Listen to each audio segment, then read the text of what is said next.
I am open for a discussion. And since you like fighting older guys, I'm an older guy now. And I ain't touched the ring in 7 years, so I think it'll be interesting. All right, let me do some translation for y'all. Okay, translation, I'm ready to sell my legacy to you. That's basically what that is. You know, anybody talking about fighting Jake Paul that has a legacy or something like that, they talking about selling out. You know, because you're not getting a fight with Jake Paul without a branding clause and without a script. I've said this from day one.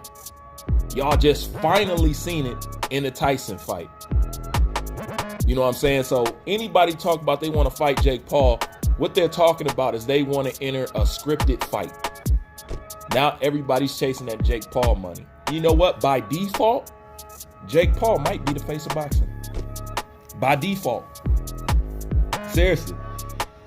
You got Better B talking about fighting him. You know, Canelo considered it.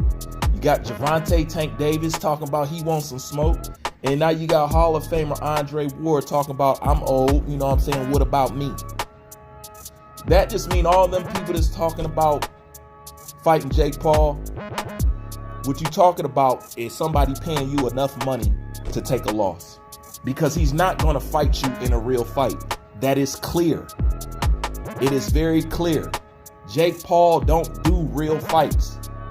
So to have professional boxers talking about fighting this guy, meaning they're willing to touch their ankles for some check. There's no other way to get around it. You think they're going to let you come in there and knock off Jake Paul with the numbers and the stuff that he brings in? You must think somebody's retarded.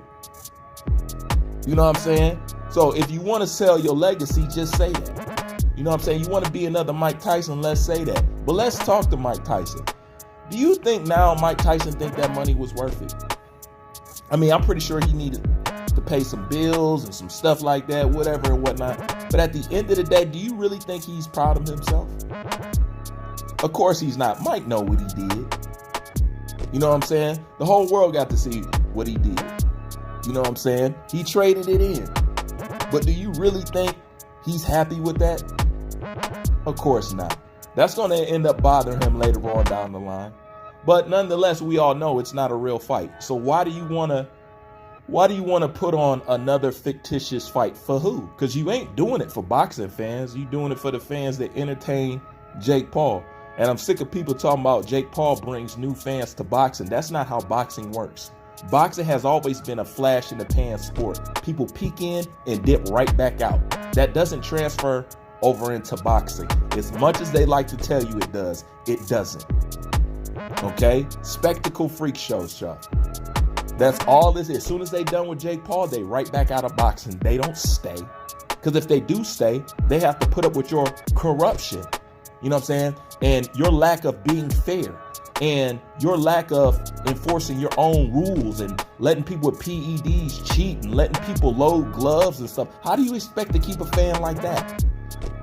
Boxing can't keep no fans because it's not a fair sport.